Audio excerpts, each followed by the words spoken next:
हनान बुरे तरीके से फंस चुका है।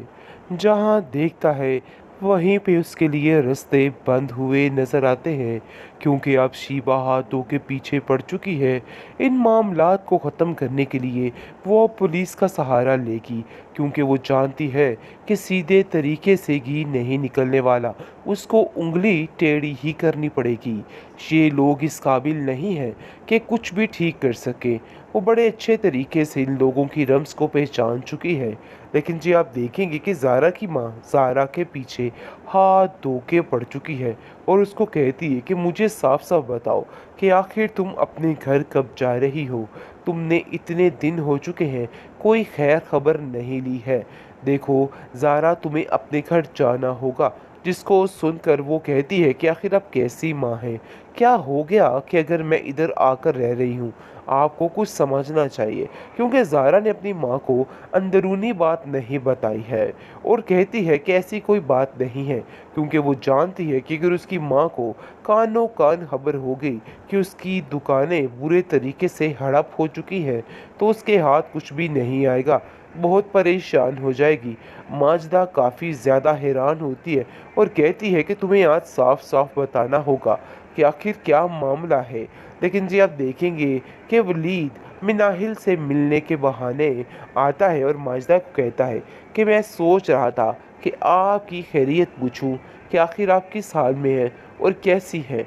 मुझे तो कुछ समझ नहीं आ रही। जिसको सुनकर वो कहती है कि अरे बेटा, मैं तो ठीक हूँ, मुझे अपनी सुनाओ और अपनी माँ की सुनाओ। लेकिन जी आप देखेंगे कि ज़ारा इस कदर चालाक औरत है। वो कहती है कि मुझे पता है तुम किस बहाने से यहाँ पे आए हो, तो इसलिए जो बात है सीधी सीधी करो। घुमा फिरा के बात करने की कोई भी ज़रूरत नहीं है। मिनाहिल का किस्सा है, मिनाहिल तक ही रहने दो, इसलिए हमारा हाल अहवाल पूछने की कोई भी ज़रूरत नहीं है। माजदा उसका मुंह बंद करवाती है और कहती है कि तुम तो हर आए गए बंदे के साथ इस कदर ज़िल्लत से पेश आती हो कि मुझे खुद समझ नहीं आती कि आखिर मैं तुम्हारा क्या करूं, तुम्हारा क्या इलाज होना चाहिए, मुझे कुछ तो समझाओ।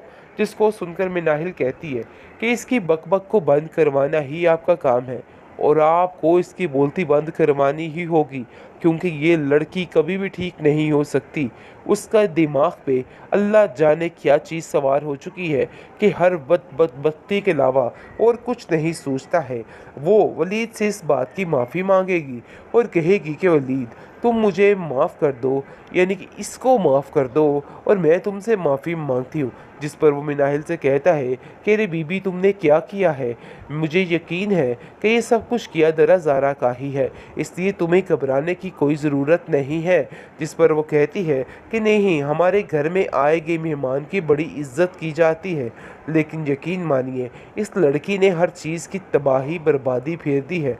असल बात तो कोई नहीं जानता कि आखिर क्या बात है और क्या नहीं। मिनाहिल काफ़ी ज़्यादा परेशान है, लेकिन अपने चेहरे पे इस किस्म की परेशानी नहीं लाना चाहती है और चाहती है कि बस मामले को खामोशी के साथ सॉल्व कर दिया जाए। बड़े अच्छे तरीके से समझ चुकी है कि आखिर वलीद क्या चाहता है, लेकिन वो अब किसी भी तरह से आगे नहीं बढ़ना चाहती, क्योंकि उसकी आंखों में सबा का चेहरा दिखाई देने लग जाता है, जो कि किसी के साथ धोखा नहीं कर सकती है। आप देखेंगे जी, वलीद को साफ साफ उसने कह दिया है कि देखो वलीद मियाँ, आइंदा से इस किस्म की कोई बात ना कीजिएगा, क्योंकि मैंने अपनी माँ जी से भी यही बात की है कि आप भी इस तरह की कोई भी बात मत सोचेगा, यही आपके लिए बेहतरी है। हनान बुरे तरीके से फंस चुका है। जहाँ देखता है वहीं पे उसके लिए रास्ते बंद हुए नजर आते हैं, क्योंकि अब शीबा हाथों के पीछे पड़ चुकी है। इन मामलात को ख़त्म करने के लिए वो अब पुलिस का सहारा लेगी, क्योंकि वो जानती है कि सीधे तरीके से घी नहीं निकलने वाला, उसको उंगली टेढ़ी ही करनी पड़ेगी। ये लोग इस काबिल नहीं हैं कि कुछ भी ठीक कर सके। वो बड़े अच्छे तरीके से इन लोगों की रम्स को पहचान चुकी है। लेकिन जी आप देखेंगे कि ज़ारा की माँ ज़ारा के पीछे हाथ धो के पड़ चुकी है और उसको कहती है कि मुझे साफ साफ बताओ कि आखिर तुम अपने घर कब जा रही हो। तुमने इतने दिन हो चुके हैं, कोई खैर खबर नहीं ली है। देखो ज़ारा, तुम्हें अपने घर जाना होगा। जिसको सुनकर वो कहती है कि आखिर आप कैसी माँ हैं? क्या हो गया कि अगर मैं इधर आकर रह रही हूँ? आपको कुछ समझना चाहिए, क्योंकि ज़ारा ने अपनी माँ को अंदरूनी बात नहीं बताई है और कहती है कि ऐसी कोई बात नहीं है, क्योंकि वो जानती है कि अगर उसकी माँ को कानों कान खबर हो गई कि उसकी दुकानें बुरे तरीके से हड़प हो चुकी हैं, तो उसके हाथ कुछ भी नहीं आएगा, बहुत परेशान हो जाएगी। माजदा काफ़ी ज़्यादा हैरान होती है और कहती है कि तुम्हें आज साफ-साफ बताना होगा कि आखिर क्या मामला है। लेकिन जी आप देखेंगे कि वलीद मिनाहिल से मिलने के बहाने आता है और माजदा को कहता है कि मैं सोच रहा था कि आपकी खैरियत पूछूं कि आखिर आप किस हाल में हैं और कैसी हैं। मुझे तो कुछ समझ नहीं आ रही। जिसको सुनकर वो कहती है कि अरे बेटा मैं तो ठीक हूँ, मुझे अपनी सुनाओ और अपनी माँ की सुनाओ। लेकिन जी आप देखेंगे कि ज़ारा इस कदर चालाक औरत है, वो कहती है कि मुझे पता है तुम किस बहाने से यहाँ पे आए हो, तो इसलिए जो बात है सीधी-सीधी करो। घुमा फिरा के बात करने की कोई भी ज़रूरत नहीं है। मिनाहिल का किस्सा है, मिनाहिल तक ही रहने दो, इसलिए हमारा हाल-अहवाल पूछने की कोई भी ज़रूरत नहीं है। माजदा उसका मुँह बंद करवाती है और कहती है कि तुम तो हर आए गए बंदे के साथ इस कदर ज़िल्लत से पेश आती हो कि मुझे खुद समझ नहीं आती कि आखिर मैं तुम्हारा क्या करूँ? तुम्हारा क्या इलाज होना चाहिए? मुझे कुछ तो समझाओ। जिसको सुनकर मिनाहिल कहती है कि इसकी बकबक को बंद करवाना ही आपका काम है और आपको इसकी बोलती बंद करवानी ही होगी, क्योंकि ये लड़की कभी भी ठीक नहीं हो सकती। उसका दिमाग पे अल्लाह जाने क्या चीज़ सवार हो चुकी है कि हर वक्त बदबख्ती के अलावा और कुछ नहीं सोचता है।